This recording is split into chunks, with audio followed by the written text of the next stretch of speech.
멘델스존 바이올린 협주곡 두 곡 중 D단조.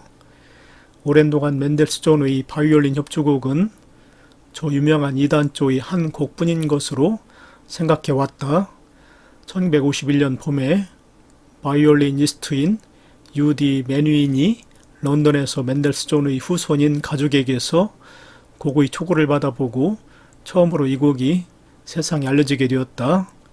이 곡은 1853년 멘델스존의 미망인에게서 당시의 뛰어난 바이올리니스트이며 멘델스존가와 친한 친구였던 페르디난트 나비트 1810년부터 1873에게 증정된 것이며 초고에도 1853년 5월 24일 체칠레 멘델스존 바르토르디 부인에게서 증정되었다. F 나비트라고 써 있으며 당시 별개의 필적으로 이 리츠를 위해서 1822년 작이라고 써 있다. 에두아르트 리츠는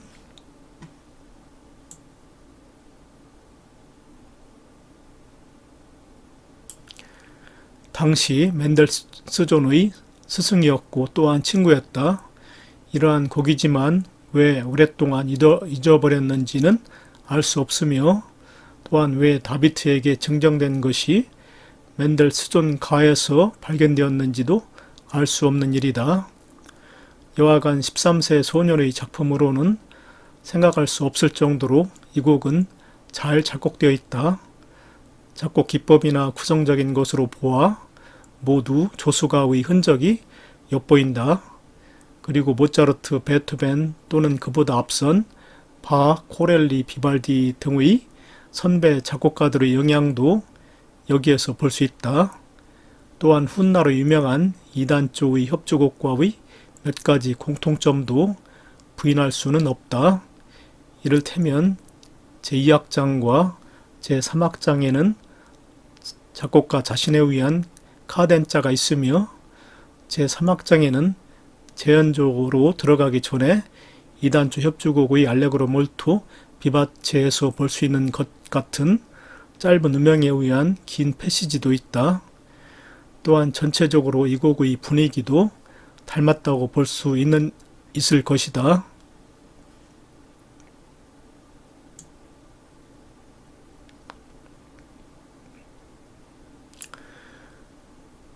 곡은 2단조 협주곡만큼 혁신적인 것은 보이지 않지만 전통에 의한 상당한 자유로움이나 유동성이 있다. 그 중에서도 제시보와 재연보의 상이점은 주목할 만하다. 전체적으로는 어디까지나 멘델스존다운 솜씨 있는 선율이 흐르고 있어 바이올린의 대가로서의 풍모가 엿보인다. 작곡의 경과 개설에서 얘기한 대로 1822년 리츠를 위하여 작곡되었다. 스위스 카셀 등지의 여행 끝에 작곡된 것인 것 같다. 초연, 정확한 것은 알 수 없으나 매주 일요일에 열리는 멘델스존 가의 음악의 모임에서 초연된 것 같다.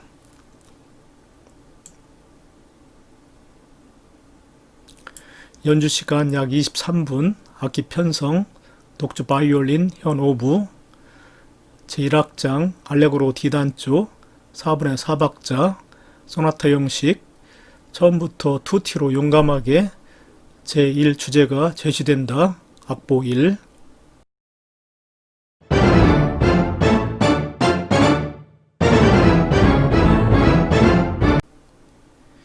이 주제가 확보되면 제1 바이올린이 느긋하고 표정있게 F장조로 시작되는 경과부를 연주한다. 악보 2.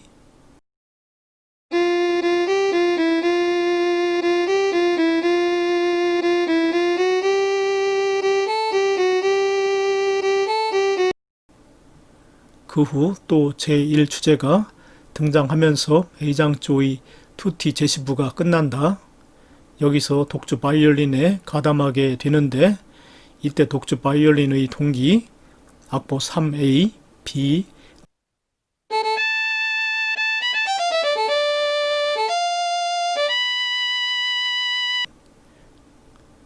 악보 3A, B는 후에 여러 가지로 쓰인다.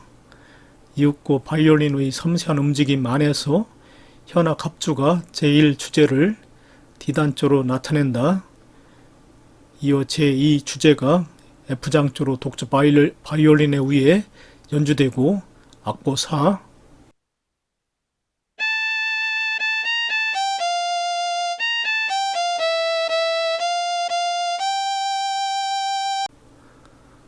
더욱 이것은 악보 2와 상당한 관계를 갖고 있다. 이것에 독주 바이올린을 활약시킨 코데타가 있고 독주 제시부는 끝난다.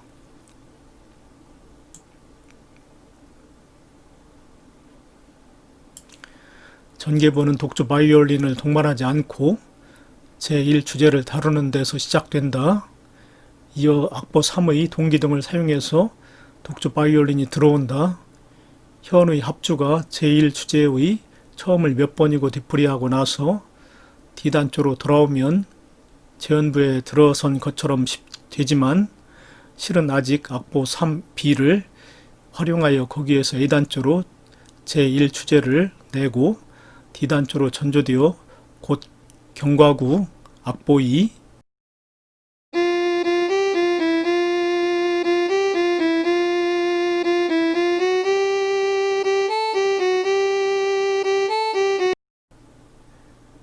악보 2에 이어진다. 이리하여 어느새 제연부로 들어선다. 경과부 다음에 또 제1주제가 등장하며 독주 바이올린도 대단한 활약을 전개한다. 이어 독주 바이올린은 제2주제를 재현하고 이번에는 현의 합주가 제1주제의 동기로 이것에 대입법적으로 얽히고 있다. 코다는 투티에 의한 제1주제의 힘찬 출현으로 시작되며 독주 바이올린은 악보 3의 동기의 활용에서 독주 바이올린의 화려한 활약이 있으며 추후로 투티에 의한 제1주제로 이 악장은 맺어진다.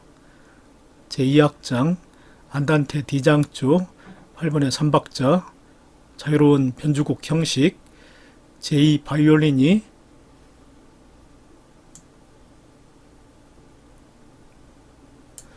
서정미가 가득한 주제를 여유있게 연주한다. 악보 5,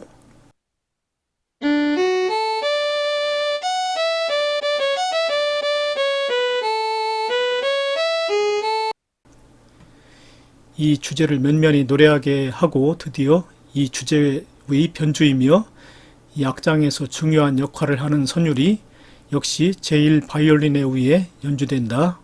악보 6,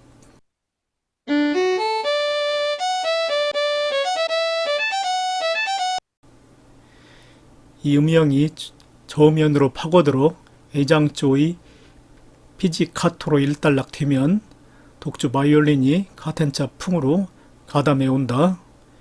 B프렛 장조가 되어 현 합주가 악보 6을 변화시킨 것을 연주하면 바이올린은 셋 이따름 표를 연주하고 극적인 분위기로 가져다 준다. 이 기분은 불쾌할 정도로 커져가며 독주 바이올린의 악보 6에 의해 또 온화하게 되어간다. A장조. 이 선율은 계속 다른 악기들로 뒤풀이되며 결국은 독주 바이올린이 짧은 카덴자로 이어진다. 이것이 끝나면 현합주가 다시 악보 6을 전개풍으로 이어간다. 독주 바이올린이 가담되며 치후엔 독주 바이올린의 높은 음만이 남아 이 악장은 끝나며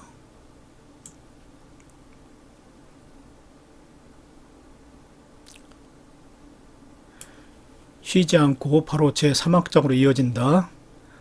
제3악장 알레그로 D단조 4분의 2박자 소나타 형식 독주 바이올린이 활기찬 제1주제를 연주함으로써 이 악장은 시작된다. 악보 7,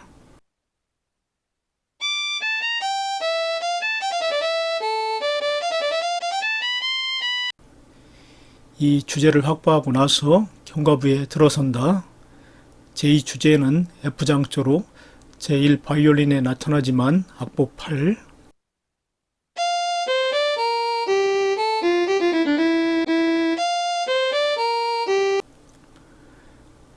제1주제와 가까운 것이어서 실제로는 제시부의 하나의 주제뿐인 것처럼 인상받는다. 속도를 낮추어서 카덴자가 연주되며 제시부는 끝나지만 여기까지 되풀이 연주될 때도 있다. 전개부는 바이올린의 카덴자로 시작되며 곧 제1주제의 취급으로 들어간다. 스트레타의 모방이 짧게 있고 나서 주제의 동기를 저음현으로 처리한다. 이어 속도가 원래의 속도로 돌아가며 독주 바이올린이 제1주제를 연주하고 곡은 제음부로 들어선 것이 된다. 제2주제는 이에 이어 곧 D단조로 재현된다. 코다는 제1주제에 의하여 짧으나 박력이 있다.